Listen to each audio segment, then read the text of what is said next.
अनिश्चितता हा उद्योग क्षेत्राला लागलेला सगळ्यात मोठा फटका असतो आणि त्याला सगळे उद्योजक भीत असतात. IT क्षेत्राला या कोरोनाच्या काळामध्ये सुद्धा आणि किंवा कदाचित त्यामुळे आणखीन सुगीचे दिवस आलेत असं आपण म्हणू शकतो.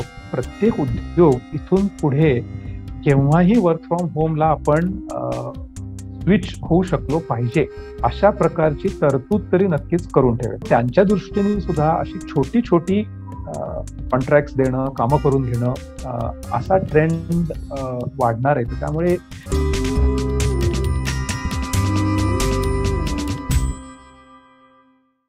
नमस्कार, मी विनायक पाचलक आणि थिंक बँकच्या बिहाइंड द सीन्स मध्ये तुम्हा सगळ्यांचं मनापासून स्वागत. आज पुन्हा एकदा नवीन मुलाखत आणि आजचा विषय तुम्हा सगळ्यांच्या खूप जिव्हाळ्याचा विषय, तो म्हणजे कोरोनानं काय काय गोष्टीत बदल केला, विशेषतः आपल्या नोकरी मध्ये, IT सेक्टरमध्ये, सर्व्हिसेसमध्ये, याविषयी आपण बोलणार आहोत. खरं तर पहिल्या लाटेनंतर असं वाटलं की काही बदल होतील, काही टेम्पररी राहतील, पुन्हा एकदा गोष्टी नॉर्मलला येतील का काय, अशी परिस्थिती गेल्या वर्षीच्या शेवटाला झालेली होती. पण दुसरी लाट आली आणि आता हे बदल जवळपास चिरकाल राहणार असं दिसतंय.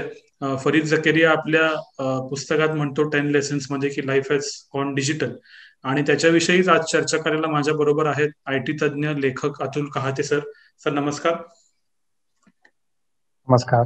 सरांची वेगवेगळी पुस्तकं तुम्ही सगळ्यांनी वाचली असतील. त्यांचे जे ज्याला म्हणूया कम्प्युटर सायन्सचे स्टुडंट्स आहेत त्यांनी त्यांची टेक्स्ट बुक्स वाचली असतील. अशा वेगवेगळ्या सेक्टरमध्ये ते लिहितात, वेगवेगळ्या ठिकाणी बोलतात, उत्तम वक्ते आहेत, हे तुम्हा सगळ्यांना माहिती आहे. आज सरांशी आपण हाच डिजिटल जॉब्स या सगळ्याविषयी बोलणार आहोत. सर, माझा पहिला प्रश्न असा आहे की कोरोना नंतर, विशेषतः दुसऱ्या लाटेनंतर, सर्व्हिस सेक्टर ज्याला आपण म्हणू, ज्याच्यात IT आलं, इतर काही आलं, नक्की काय काय बदललंय की जे कायमस्वरूपी राहणार आहे? तुम्हाला काय वाटतं?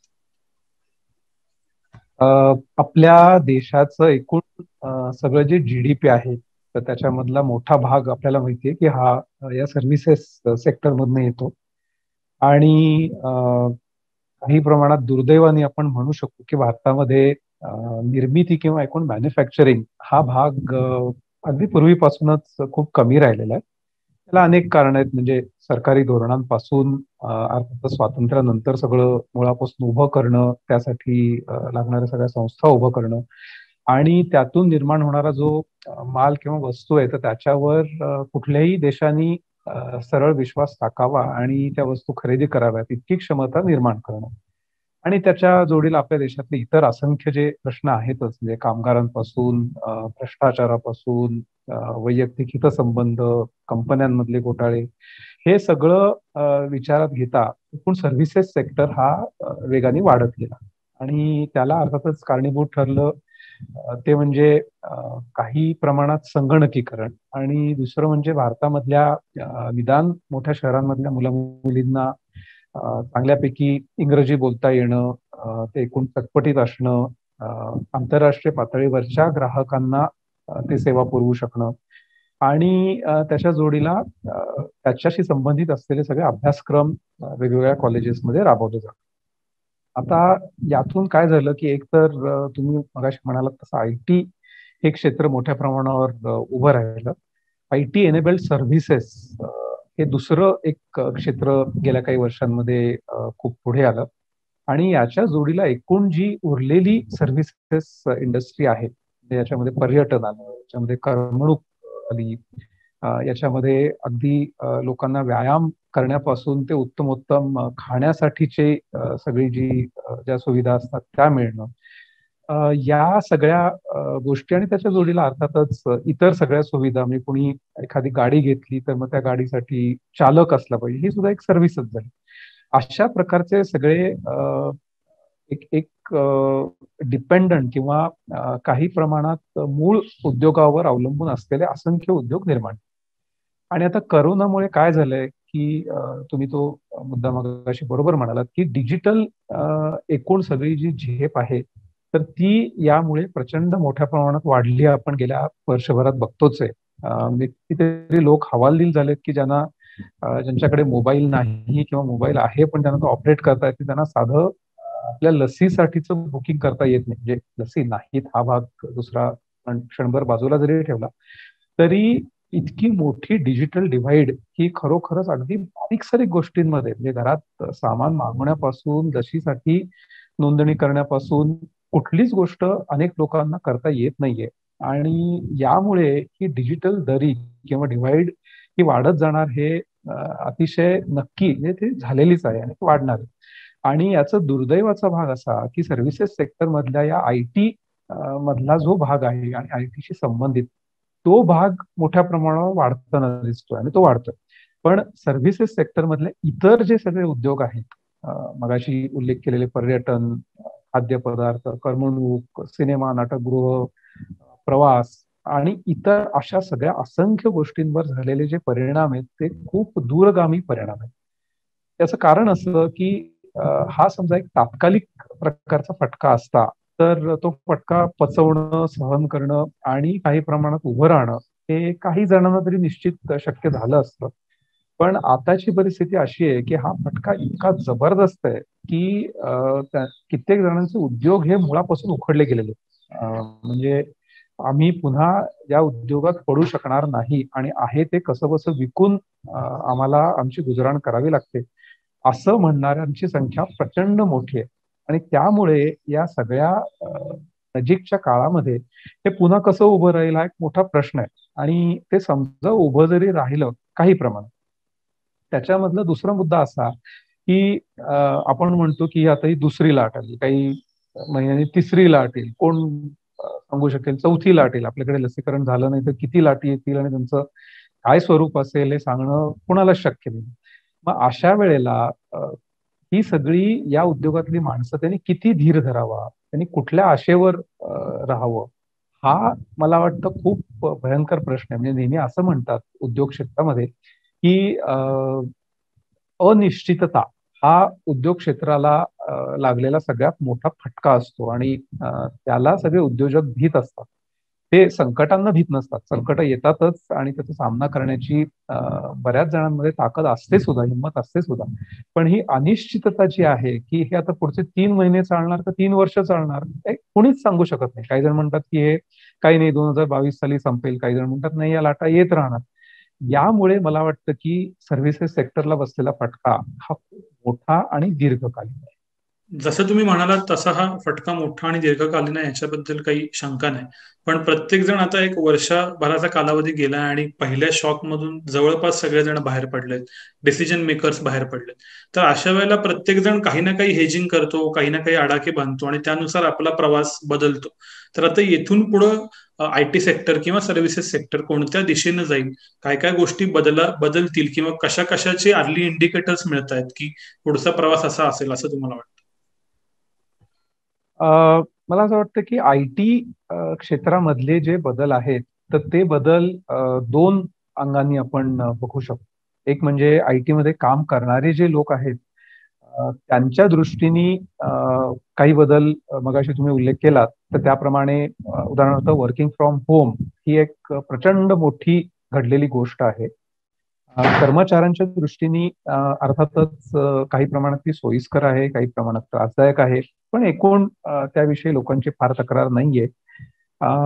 दुसरी गोष्ट याच्यामध्ये सुरुवातीला जी अनुभवायला मिळाली की आयटी मध्ये सुद्धा खूप मोठ्या प्रमाणावर नोकऱ्या जात होत्या गेल्या वर्षी. आणि अशी लाट येईल का काय अशी भीती बऱ्याच लोकांना वाटत होती.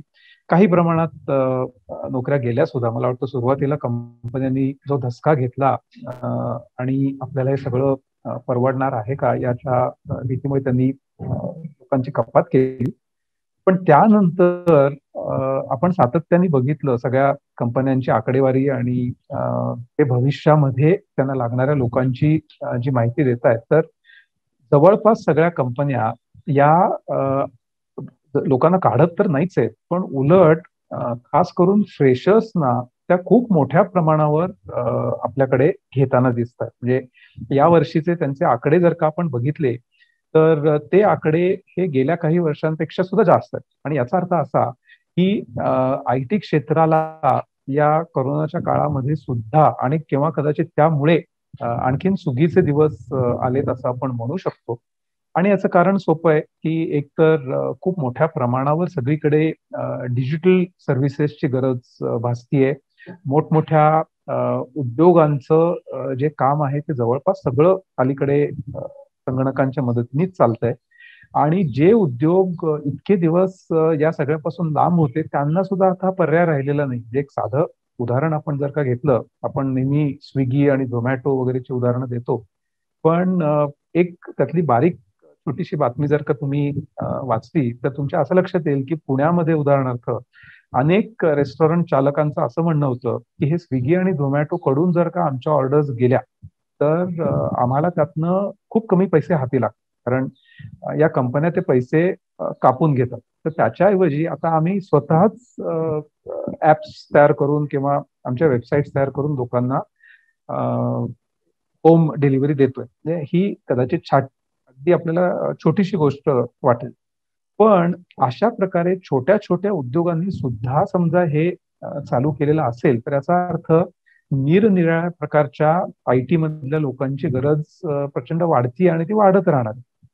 आणि याचा परिणाम असा की मला असं वाटतं की एकूण ही मधनं मधनं जी लाट येत असते की आता IT मध्ये काही दम राहिलेला नाही असं म्हणून सगळी मुलं अचानकपणे IT ला ऍडमिशन घ्यायच्याऐवजी मेकॅनिकलकडे जातात, सिव्हिलकडे जातात, पुन्हा काही वर्षांनी IT ची लाट येते. ही आत्ताची जी लाट आहे ही थोडीशी जास्त टिकेल. म्हणजे हा काही वर्षांनी नेहमीच्या लाटा येत राहतील, पण सध्याची जी लाट आणि एक प्रकारची क्रेज IT बद्दल निर्माण झालेली आहे ती मला वाटतं पुढचे काही वर्ष तरी नक्की. तुम्ही पहिल्यांदा उल्लेख केला तो वर्क फ्रॉम होमचा, आणि ज्याची चर्चा प्रचंड चालू आहे, कारण ते फक्त IT नाही, ते रिअल इस्टेट, ऑफिसला जात असल्यामुळे असणारे अँक्सिलरी उद्योग या सगळ्यावरती इफेक्ट करतात. पहिल्यांदा वर्क फ्रॉम होम लोकांना आवडलं, मग वर्क फ्रॉम होमचा फटीक आला, अशा ट्विट्स, मीम्स आणि फेसबुकवरती व्हायरल झालं. लोक काही प्रमाणात ऑफिसला जायला लागली आणि आता परत घरी बसलीत. तर या 1 वर्षाच्या सायकलमध्ये work from home he concept भारतासारख्या देशासाठी सस्टेन झाली आहे का, आणि कंपन्या खरंच ते लॉंग टर्म ऍक्सेप्ट करतील? ज्या क्षेत्रांमध्ये घर बसल्या खरोखरच काम होऊ शकतं आणि त्याच्यावर लक्ष सुद्धा ठेवता येतं अशा प्रकारची कामं मला वाटतं इथून पुढे होत राहतील, कदाचित ती वाढतील सुद्धा. IT हे त्याचं एक प्रमुख उदाहरण झालं. आणि एकूण सर्वसाधारणपणे जे मॅनेजरियल प्रकारची कामं करतात ते प्रत्यक्ष कामावर देखरेख न ठेवणं पण कामावर लक्ष ठेवणं, म्हणजे काम करणाऱ्या लोकांवर देखरेख ठेवायची गरज नाहीये, पण काम होतंय का हे बघण्याची गरज आहे. अशा प्रकारचे लोक सुद्धा इतर क्षेत्रांमधलेही ते सुद्धा घरून काम करू शकतील. काही प्रमाणात शिक्षण हे सुद्धा ऑनलाईनच चालू राहील, तरी त्यामधले अनेक दोष आणि मोठ्या मोठ्या अडचणी त्याच्यामध्ये असल्या तरी काही प्रमाणात ते सुरू राहू शकेल. पण ज्या मूलभूत गोष्टींसाठी तुम्हाला प्रत्यक्ष ऑफिसमध्ये गेलंच पाहिजे असं असतं, म्हणजे उदाहरणार्थ मॅन्युफॅक्चरिंग कंपनी किंवा एखादं रिटेल दुकान आहे, अशा सगळ्या ज्या गोष्टी आहेत त्या अर्थातच वर्क फ्रॉम होम होऊ शकणार नाहीत. पण या फटक्यामुळे मला असं वाटतं की प्रत्येक उद्योग इथून पुढे केव्हाही वर्क फ्रॉम होमला आपण स्विच होऊ शकलो पाहिजे अशा प्रकारची तरतूद तरी नक्कीच करून ठेवेल. कारण आता हा जो फटका बसलेला तो फटका इतका जबरदस्त आणि अनपेक्षित बसलेला आहे की पुन्हा अशी वेळ आली आणि ज्या प्रकारची भाकीत केली जातात की कोरोना हे अंतिम संकट नाही, म्हणजे ते आणखीन याच्यापेक्षा भयंकर काहीतरी होऊ शकतं, या सगळ्याचा विचार करता निदान मोठे उद्योग किंवा ज्यांना दीर्घकालीन काही करायचंय असे मला वाटतं वर्क फ्रॉम होमची तरतूद. कितीही बदल झाले तरी मुख्य गोष्ट असते ती म्हणजे सायकोलॉजीतला बदल, की आजपर्यंत मला ऑफिसला जायची सवय होती, आता मी घरून काम करतोय, मग वेळ बदलती वगैरे वगैरे. तर हा सायकोलॉजिकल शिफ्ट अख्ख्या सोसायटीचा व्हायला जो वेळ लागतो तेवढा पुरेसा वेळ ह्या कोरोनानं घेतलाय का, आणि त्याच्यामुळं हा शिफ्ट कायमस्वरूपी राहणार का? नाही, मला वाटतं त्यासाठीचा जो वेळ मिळाला पाहिजे तो वेळ अजिबात मिळालेला नाहीये आणि याचे अनेक कंगोर आहेत. म्हणजे वेळ तर अजिबात मिळालेला नाही हा एक भाग आहे. दुसरा म्हणजे कित्येक जणांच्या, मी म्हणेन बहुसंख्य लोकांच्या घरी असंख्य अडचणी आहेत. म्हणजे ज्या लोकांचं घर नशिबाने मोठं आहे, ज्यांच्याकडे एकाच वेळेला घरातली 2, 3, 4 माणसं काम करू शकतात वेगवेगळ्या खोल्यांमध्ये किंवा एकमेकांना अडथळा येऊ न देता. असे लोक किती असतील आपल्याकडे? ते अगदी मोजके काही टक्के. याच्या जोडीला किती जणांकडे अगदी चांगल्या वेगाचं इंटरनेट असेल, किती जणांकडे वीज न जाता सलग काम करू शकण्याची एकूण सुविधा असेल. आणि याच्या जोडीला हे सगळे तर अतिशय मूलभूत प्रश्न आहेत आणि मला वाटतं बहुसंख्य लोक याच्याशी झगडत आहेत वेगवेगळ्या मार्गाने. त्याच्या जोडीला एक विचित्र प्रश्न जो निर्माण झालेला आहे की घरामध्ये एकत्र सगळ्या माणसांनी राहण्याची सवयच कोणाला राहिलेली नाही. हे सगळे लोक समजा काम करणारे आई वडील असतील तर ते बाहेर जातात कामासाठी, आजी आजोबा असतील ते फिरायला जातात, कुठेतरी गावाला जातात, मुला मुलींची शाळा असते, कॉलेजेस असतात, त्यांचे काय काय वेगवेगळे कार्यक्रम सुरू असतात. आणि अचानकपणे सगळेच्या सगळे एकदम घरी बसलेत, हे सुद्धा लोकांना सहन होत नाही. आणि हे समजण्यासारखं आहे, म्हणजे यात काही चुकीचं आहे असं मला वाटत नाही. कारण अचानकपणे समजा तुम्ही 20 वर्ष करत असलेली एक गोष्ट बंद झाली आणि सगळेच्या सगळे तुम्ही 24 तास कोंडले गेलेला असाल आणि त्यात तुमचं घर हे अशा प्रकारे घरून काम करण्यासाठीच नसेल. म्हणजे समजा मुंबईत आपण खास करून म्हणू, उदाहरणार्थ पुणे किंवा आता तुम्ही कोल्हापूरला किंवा अशा सगळ्या ठिकाणी नशिबाने आपल्याकडे निदान हवा खेळते, कुठेतरी खिडक्या असतात, टेरेस असतात, काहीतरी कुठेतरी जे हालचाल आपल्याला बघायला मिळते. मुंबई सारख्या ठिकाणी समजा 1 BHK 2 BHK आणि अक्षरशः कोंडल्यासारखी अवस्था हो बाजूंनी असं असेल आणि अशामध्ये work from home, study from home असं सगळं होत असेल, मला वाटतं मानसिक दृष्ट्या सुद्धा महाभयंकर गोष्ट आहे. आणि याचे परिणाम नक्की दिसणारच आहेत, म्हणजे काही प्रमाणात दिसत आहेत सुद्धा. घराघरांमध्ये एकमेकांविषयी काही प्रमाणात चिडचिड निर्माण होणं, भांडणं होणं किंवा वादविवाद सातत्याने होणं. आणि हे अतिशय दुर्दैवी, म्हणजे करोनाचा एक फटका शारीरिक आणि कुटुंबाला नष्ट करून टाकणारा तर आहेच, पण याच्या जोडीला जे वाचलेले त्यांच्या दृष्टीने सुद्धा हा अतिशय भयंकर ठरतो. पण तरी सुद्धा कंपन्यांची गरज म्हणून वर्क फ्रॉम होम पुश होणार का? कारण त्यांना त्याच्यामध्ये विन आहे, खूप कॉस्ट वाचतात आणि मॅनेजरियल रोल कदाचित काही प्रमाणात कमी करता येऊ शकतात, की जे फक्त माणसांना मॅनेज करायचे काही प्रमाणात काम करत होते. तर एका बाजूला खूप कुचंबणा डिजिटल असेल, आपल्या एकूणात राहणीमानामुळे असेल, पण दुसऱ्या बाजूला बदलतं कंपनीची गरज आणि प्रॉफिटेबिलिटी, ह्याच्यामुळे वर्क फ्रॉम होम राहणार का? हा मुद्दा आहेच. म्हणजे एवढ्या मोठमोठ्या प्रमाणावर कंपन्यांनी ऑफिसेस विकत घेऊन ठेवलेले असू शकतात किंवा भाडे तत्वावर ते असतात. आणि त्याच्या जोडीला लागणार इतर जे सगळं मोठंच्या मोठं इन्फ्रास्ट्रक्चर आहे, म्हणजे सिक्युरिटी सर्व्हिसेस, एअर कंडिशनिंग, वीज, पाणी, ट्रॅफिकशी संबंधित सगळ्या गोष्टी, पार्किंग, बसेस, सुरक्षा व्यवस्था, कंपनीमधलं सगळं खाणं, या सगळ्या गोष्टी जर का टळत असतील आणि त्याच्या जोडीला उलट ही कंपनी कर्मचाऱ्यांना महिन्याला काही समजा 1,000 रुपये देऊन उलट सांगत असेल की तुम्ही घरीच थांबा आणि त्याच्यासाठी आम्ही तुम्हाला बोनस देतोय, तर कुणाला आक्षेप घेण्याचा मुद्दाही त्याच्यामध्ये उरत नाही. आणि कंपन्यांच्या दृष्टीने अर्थातच हा अतिशय नफादायी असा मुद्दा आहे जेव्हा सगळ्या गोष्टी पुन्हा चालू होतील तेव्हा. आणि त्यातनं पुन्हा वेगळे प्रश्न जे निर्माण होतील, म्हणजे जी भीती व्यक्त केली जाते की असं म्हणायचंय भारतात की रिअल इस्टेट मधली जी मंदी आहे तर ती मंदी प्रामुख्याने हाऊसिंग किंवा गृहसंकुल अशा प्रकारच्या याच्यात आहे, पण कमर्शियल किंवा व्यापारी किंवा व्यावसायिक रिअल इस्टेटमध्ये काही मंदी नाहीये, तिथे चांगली मागणी आहे आणि उलट अशामध्ये तुम्ही गुंतवणूक करावी असं सर्वसाधारणपणे सांगितलं जात होतं. आणि आता गंमत अशी की हे बरोबर उलट होईल का काय अशी एक शंका आहे. कारण कमर्शियल रिअल इस्टेटला इथून पुढे एवढी मागणी येईल का एवढ्या वेगाने? आणि त्याच्या उलट वर्क फ्रॉम होमच करायचं असेल, ही जरी परवडत नसल्या तरीही जवळपास प्रत्येक माणसाला असं वाटत असेल की आपलं आहे त्याच्यापेक्षा आणखीन थोडंसं मोठं घर असेल तर ते जास्त सुविधाजनक होणार नाही का? अशा वेगवेगळ्या ट्रेंड्स नक्कीच येऊ शकतात.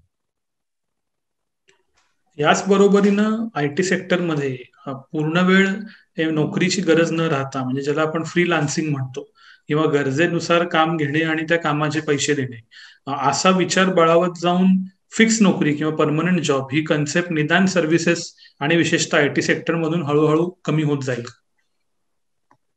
हीच होईल, काही प्रमाणात ती दिसते सुद्धा. म्हणजे आपण जसं आयटी मध्ये उदाहरणार्थ म्हणतो की एका कंपनीकडून खूप मोठंच्या मोठं सॉफ्टवेअर लिहून घेणं ही कल्पना आता जवळपास कालबाह्य झालेली आहे. म्हणजे पूर्वीच्या काळी जसं एक नवीन सॉफ्टवेअर प्रोजेक्ट समजा सुरू झालं तर त्याच्या रिक्वायरमेंट्स दिल्यापासून ते सॉफ्टवेअर त्या कंपनीच्या हाती लागेपर्यंत कधी कधी 1.5-2 वर्ष सुद्धा जायची. म्हणजे तुम्ही आज ऑर्डर दिली की 2 वर्षांनी तुम्हाला ते सॉफ्टवेअर मिळणार. हेच केव्हाच कालबाह्य झालंय आपल्याला माहिती आहे. तर त्याच धर्तीवर माणसाचं काम सुद्धा आता तसं होईल. म्हणजे एका माणसाला तुम्ही कायमस्वरूपी नोकरीवर घ्यावं किंवा अगदी कायमस्वरूपी घेतलं नाही तरी कॉन्ट्रॅक्टिंग टर्म्सवर घ्यावं 6 महिन्याच्या, वर्षाच्या, याच्या ऐवजी त्याला सध्या जे आपल्याकडे काम आलेलं आहे त्या कामापैकी थोडासा भाग त्यांनी करून द्यावा आणि त्यासाठीचा मोबदला इतका इतका असेल, ते काम इतकं इतकं असेल आणि एकाच वेळेला तो माणूस सुद्धा एकाच कंपनीचं काम करण्याऐवजी आणखीन त्याला मिळेल तशी फ्रीलान्सिंग सारखी कामं करू शकेल. अशी संकल्पना बळावत चाललेली आहे आणि यामागची दोन मला वाटतं प्रमुख कारण आहेत. एक म्हणजे एकूण सगळी व्यावसायिक अनिश्चितता बघता कंपन्यांना खूप मोठ्या प्रमाणात लोकांना घेऊन ठेवण्यापेक्षा अशा प्रकारे समजा कामं करून मिळणार असतील चांगल्या दर्जाची तर त्यांना ते हवंच आहे. त्यासाठी ते जास्त पैसे मोजायलाही तयार असतात.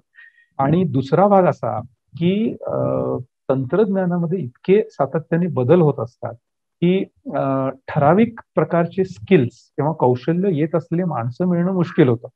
आणि अशी माणसं घेतली की आणि ते काम संपलं की नेमकं वेगळ्या कुठल्या तरी कौशल्यांचं काम येत. आता हे घेऊन ठेवलेल्या माणसांनी ते पुन्हा शिकणं, त्यांना ते शिकवणं यासाठी कंपन्यांना खूप खर्च करावा लागतो. मग त्याच्याऐवजी ते म्हणतात की आज उदाहरणार्थ आज समजा तुम्हाला कशामध्ये पायथन अमुक अमुक आणि डेटा सायन्स मध्ये एक रिक्वायरमेंट आहे. ते काम आले, ठीक आहे. हे काम येत असलेली 10 माणसं शोधा. लिंक्डइनवर पटकन तुम्हाला सापडतील सुद्धा. तिथे त्यांचे जुजबी इंटरव्ह्यू घ्या आणि त्यांना काम देऊन टाका. आणि उद्या अमेझॉन वेब सर्व्हिसेसचे काहीतरी वेगळंच काम आलंय, वेगळ्या आणखीन 10 लोकांना शोधा. तिसऱ्या दिवशी गुगल बिग क्वेरी चालेल, अशी लोक शोधा. म्हणजे एकूण सगळं कंत्राटी स्वरूपावर होणं आणि तेवढ्या पुरतं काम करून मोकळं होणं असा ट्रेंड नक्कीच येतोय, आलेला आहे आणि वाढ. ह्यालाच पॅरलल एक शब्द गेले कित्येक दिवस चर्चेत आहे, तो म्हणजे गिग इकॉनॉमी. तर ह्या गिग इकॉनॉमी बद्दल एकूणात तुमचं काय म्हणणं आहे आणि त्याला एक मोठा पुश कोविडनं दिलाय का? नक्कीच दिलाय. म्हणजे एकूण जर का आपण अलीकडच्या काळामधलं सगळं वातावरण बघितलं तर कोणीही दीर्घकालीन फार काहीतरी प्लॅनिंग करणं, विचार करणं याच्यावर विश्वासच ठेवत नाही. म्हणजे अगदी उद्योगांपासून ते अगदी तरुणाईपर्यंत. त्यामुळे तरुणांना सुद्धा सातत्याने जी भीती वाटत असते की मला नोकरी मिळेल का, म्हणजे नोकरी मिळाली तर ते टिकेल का, आणि मी आणखीन काय नवीन शिकलं पाहिजे. माझ्या या आता मी समजा पासआउट झालो किंवा झाले तर त्याला करोना बॅचचा म्हणून तो एक शिक्का बसेल का, आणि त्या शिक्क्याचा काय परिणाम असेल, असे असंख्य प्रश्न तरुणाईच्या मनात आहेत. आणि महत्वाचा भाग असा की कंपन्यांच्या मनात सुद्धा हेच प्रश्न आहेत. म्हणजे त्यांच्या दृष्टीने सुद्धा समजा आता पासआउट झालेल्या मुला मुलींना घेतलं तर त्यांना ती खात्री नाहीये की या मुला मुलींना खरोखरच किती येत आहे. म्हणजे ऑनलाईन शिकून खरोखरच ही मुलं शिकलेली आहेत का नुसतीच पदवी घेऊन बाहेर पडली. त्यामुळे त्यांच्या दृष्टीने सुद्धा अशी छोटी छोटी कॉन्ट्रॅक्ट देणं, कामं करून घेणं असा ट्रेंड वाढणार आहे. तर त्यामुळे ह्या सगळ्या नवीन ज्या ट्रेंड्स आहेत की पटापट पटापट शिकणं, तेवढ्यापुरतं काम करणं, पैसे कमावणं. म्हणजे काही वर्षांपूर्वी आपण अमेरिकेमध्ये वगैरे बघत होतो किंवा अलीकडे सुद्धा कदाचित ओटीटी प्लॅटफॉर्म्सवरच्या बऱ्याच वेब सिरीज आणि सिनेमांमध्ये आपण हे बघतो. पण भारतामध्ये सुद्धा हे नक्कीच अवतरताना दिसतंय. म्हणजे कोरोनाच्या आधी सुद्धा मला वाटतं आपण जर का बघितलं असेल तर काही काही स्टोरीज आपण वाचलेल्या असतील की काही माणसं बंगलोरमध्ये उदाहरणार्थ एखाद्या IT कंपनीत काम करायची आणि संध्याकाळी उबर किंवा ओला चालवायची. म्हणजे आता दोन गोष्टी यांचा जे परस्पर काहीही संबंध नाही, आणि भारतामध्ये असं कोणी करेल असं काही वर्षांपूर्वी आपण म्हटलं असतं तर त्याच्यावर विश्वास ठेवला नसता. पण परदेशी केव्हापासून सर्रास चालू आहे, आणि मला वाटतं अशी ट्रेंड आपल्याकडे नक्कीच रुजणार.